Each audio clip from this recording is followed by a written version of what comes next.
யெசுவாவின் மனவாட்டி சபை வழங்கும் வாழ்வின் வழி மார்ச் மாத மடல் 2026. அடிமைத்தனத்திலிருந்து விடுதலை. சத்தியத்தை அறிவீர்கள், சத்தியம் உங்களை விடுதலையாக்கும். எமது அன்பின் நண்பர்களே, கட்டுண்டவர்களின் பெருமூச்சை கேட்கவும் கொலைக்கு நியமிக்கப்பட்டவர்களை விடுதலையாக்கவும் வல்ல பிதாவாகிய தேவனுடைய நாமத்திலும் மரணத்துக்கு அதிகாரியாகிய பிசாசானவனை தமது மரணத்தினாலே அழிக்கும்படிக்கும் ஜீவகாலமெல்லாம் மரண பயத்தினாலே அடிமைத்தனத்துக்குள்ளானவர்கள் யாவரையும் விடுதலை பண்ணும்படிக்கும் மாம்சத்தையும் இரத்தத்தையும் உடையவராக இப்பூமிக்கு வந்து தம் உயிரையே தந்த இயேசுவின் நாமத்திலும் உங்களை வாழ்த்தி அடிமைத்தனத்தினின்று விடுதலை என்ற இந்நற்செய்தியை உங்களிடம் சமர்ப்பிக்கிறோம். மனுக்குலத்தின் ஆதி பெற்றோரான ஆதாம் ஏவாளை ஆணும் பெண்ணுமாக உருவாக்கிய சர்வ வல்ல தேவன் அவர்கள் பலுகி பெருகி சுயாதீனமாக வாழவும் ஆகாயம், பூமி, சமுத்திரம் என்பவைகளுள்ள உயிரினங்கள் உட்பட அதிலுள்ள படைப்புகளையும் ஆளும்படிக்கும் ஒப்படைத்து ஆசீர்வதித்திருந்தார். ஆனால் சாத்தானால் வஞ்சிக்கப்பட்ட அவர்கள் கீழ்ப்படியாமையினால் பாவத்திற்குட்பட்ட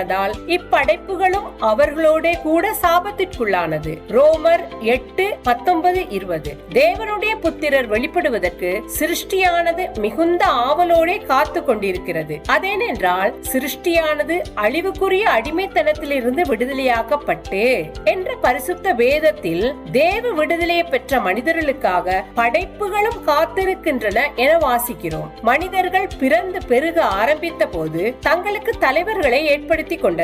தலைவர்கள் அதிக மேன்மையை விரும்பியதால் பிற்காலங்களில் அவர்கள் ராஜாக்களாகி அநேகர் தங்களை சேவிக்கும்படிக்கு ஆணையிட்டனர். அம்மன்னர்கள் ஆண்ட காலங்களில் பேராசையால் தம் நாட்டு எல்லைகளை தாண்டி யுத்தங்கள் செய்து மற்ற நாடுகளை பிடித்து தம் ராஜ்யங்களுக்குள் இணைத்துக் கொண்டு அந்நாடுகளின் செல்வங்களை தமதாக்கி கொண்டு அம்மனிதர்களை அடிமைகளாக்கினர். அடிமைப்பட்டு போனவர்கள் சுயாதீனமாக செயல்பட முடியாதல்லவா? கிமு 561 முன் நேபுகாத்நேச்சார் என்னும் தற்போது ஈராக் பாபிலோனிய மன்னன் இஸ்ரவேலரை கைப்பற்றி யூதர்களை சிறைப்பிடித்து தன் ராஜ்யத்தில் உள்ள பல நாடுகளில் அவர்களை குடியேற்றுவித்தான். அதில் பெற்றோரை இழந்த அக்சால் என்று அழைக்கப்பட்ட எஸ்தர் என்ற வாலிப பெண்ணும் அவளுடைய சிறிய தகப்பன் மொர்தேகாயும் தற்போது ஈரான் என்று அழைக்கப்படுகிற பெர்சியாவுக்கு அடிமைகளாக கொண்டு போகப்பட்டனர். இதை போலவே மனிதன் பாவம் செய்யும் போது பாவத்திற்கு மனிதன் அடிமை. ரோமர் 6:16.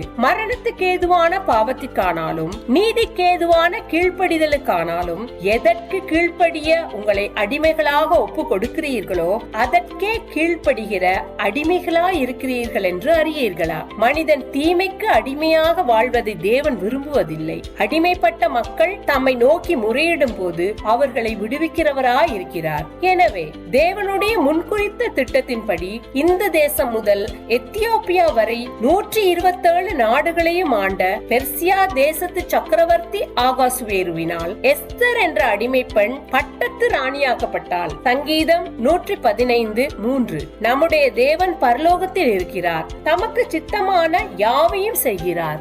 எமக்கு அருமையானவர்களே, நாம் வாழும் இவ்வுலகில் மறைமுகமாக அல்லது வெளிப்படையாக நம் ஆவி, ஆத்ம, சர்வத்தை நாசம் பண்ண தூண்டுகிற பலவித பாவங்களும் பாவ அடிமைத்தனங்களும் மலிந்து காணப்படுகின்றன. இவற்றில் சிக்கிக் கொண்டவர்கள் விடுதலையின்றி தவிக்கின்றனர். இப்படித்தான் ஆகாசுவருடைய அரமனையில் உயர் பதவி வகித்த ஆமான் தனக்கு கீழிருப்பவர்கள் தன்னை வணங்கி நமஸ்கரிக்க வேண்டும் என்ற மேட்டிமையுடன் வாழ்ந்தான். யாத்ராகமம் 20:4. மேலே வானத்திலும் கீழே பூமியிலும் பூமியின் கீழ் தண்ணீரிலும் உண்டாயிருக்கிறதுக்கு ஒப்பான ஒரு சொரூபத்தை ஆகிலும் யாதொரு விக்கிரத்தை ஆகிலும் நீ உனக்கு உண்டாக்க வேண்டாம்.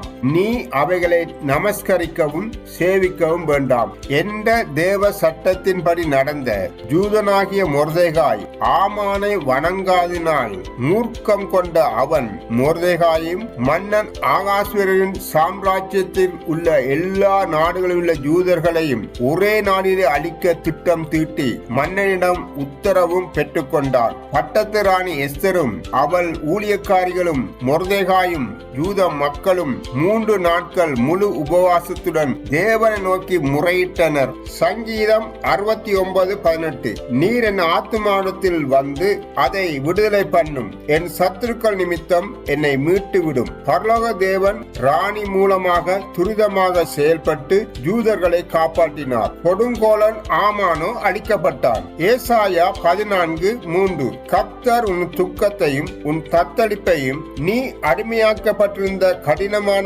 அடிமைத்தனத்தையும் நீக்கி என்ற வேத வசனத்தின்படி தேவன் தம்மை நோக்கி முறையிடுகிறவர்களை எப்பொழுதும் விடுவிக்கிறவர். இதை நினைவுகூர அன்றிலிருந்து இன்று வரை யூதர்கள் பூரீம் என்ற பண்டிகையை கொண்டாடுவார்கள். யோவான் 8:32. சத்தியத்தையும் அறிவீர்கள், சத்தியம் உங்களை விடுதலையாக்கும் என்றார்.